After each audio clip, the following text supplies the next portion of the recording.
ini saya akan berbicara tentang prostitusi. Ketika kalau kita berbicara tentang mengenai prostitusi, ada dua pemikiran yang harus kita dapat dalam kehidupan kita adalah berbicara tentang seks dengan uang. Ya, cukup masalah yang besar yang terjadi dalam kehidupan bangsa kita adalah bahwa ada orang-orang yang ingin memenuhi kebutuhannya dengan hal tersebut. Dan kalau prostitusi merupakan bentuk penyimpangan hubungan seksual, ya. Jadi memang kalau kita berbicara yaitu sesuatu perbuatan yang sifatnya antisosial karena melanggar norma kesusilaan. Dalam kehidupan bermasyarakat, hal ini sangat penting harus kita atasi. Karena kenapa? Kita melihat bahwa di dalam kehidupan bermasyarakat ini ada banyak orang yang berusaha terkhususnya buat anak-anak muda, para gadis untuk berusaha untuk menjualkan diri untuk memenuhi kebutuhan yang sedang mereka butuh. Pelacur adalah sebuah aktivitas yang terdapat ketentuan yang dapat diidentifikasikan, yakni pertukaran antara uang dan seks. Jadi kalau di dalam kehidupan kita berbicara tentang pelacur, dalam mengatasi pelacur remaja, ini jika ditelusuri tampaknya ada banyak akar-akar masalah yang terjadi sehingga ada timbul hal tersebut. Salah satunya permasalahan yang terjadi sehingga munculnya pelacuran adalah kemiskinan, ya. Dan kalau kita berbicara tentang kemiskinan, ini juga ujung-ujungnya menjadi korban adalah remaja perempuan itu sendiri. Padahal kalau kita berbicara tentang di usia remaja ini, yang terjadi banyak remaja yang sedang mencari identitas diri. Dan biasanya identitas diri hanya dapat diperoleh dari lingkungan tersebut. Sementara lingkungan remaja ini penuh dengan hal-hal yang membuat iman mereka akan jatuh.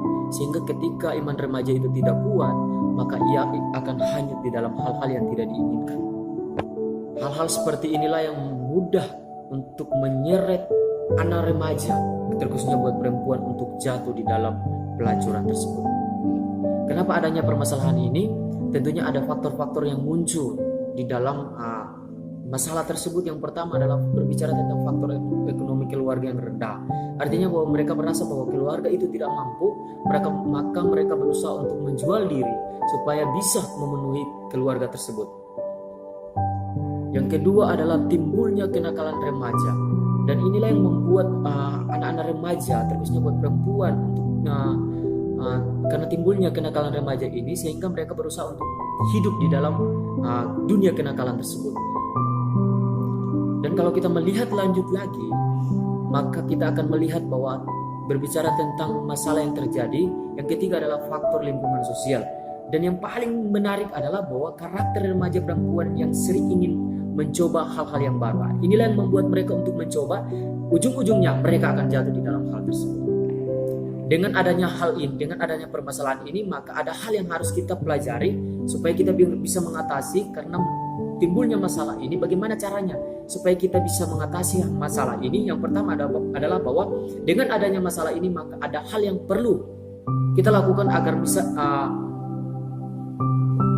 dengan adanya masalah ini, maka ada hal yang perlu kita sebagai orang-orang masyarakat harus perlu lakukan. Yang pertama adalah bahwa kita harus melakukan jam mata pelajaran pendidikan agama di setiap sekolah harus perlu ditambah. Yang kedua adalah bahwa sosialisasi kepada masyarakat tentang bahaya dan akibat tentang hubungan seksual di luar nikah. Jadi ini sangat penting bagi kita sebagai orang-orang yang ada di Indonesia. Dan kalau kita melihat lebih lanjut lagi, harus adanya reformasi dari aparat pemerintah dan adanya program merubah karakter hidup masyarakat. Ketika kita melihat masalah prostitusi yang terjadi, kita sudah melihat bersama bahwa ada hal yang menarik yang harus kita tarik, bahwa prostitusi di Indonesia sebagai kejahatan yang melanggar terhadap moral atau etika kesusilaan, dan kegiatan prostitusi adalah sebuah kegiatan yang memang ilegal di hadapan masyarakat. Sehingga bagi kita sebagai masyarakat sangat penting harus menjaga diri, mendidik anak-anak kita, mendidik terusnya buat anak-anak gadis supaya mereka bisa hidup di dalam kebenaran. Dan yang kedua adalah bahwa etika dan hukuman memiliki landasan yang sama, yaitu moral. Dan apalagi kalau kita sudah meliputi masyarakat dunia, setiap negara harus memiliki nilai yang berbeda-beda. Jadi sangat penting bagi kita masyarakat untuk bagaimana cara kita hidup bermasyarakat dengan benar. Oke, terima kasih banyak untuk materi yang luar biasa ini. Semoga materi ini boleh menjadi berkat bagi kita sebagai anak-anak muda, terlebih bagi orang tua, supaya kita bisa mendidik anak-anak kita menjadi generasi yang lebih baik, bisa membawa dampak yang baik bagi keluarga kita, bagi masa depan kita, supaya mereka tidak lagi terjerumus di dalam prostitusi, tetapi menjaga integritas hidup mereka sebagai orang-orang yang punya etika, punya norma dan kesusilaan tersebut. Saya Septinus Lau, terima kasih. God bless you.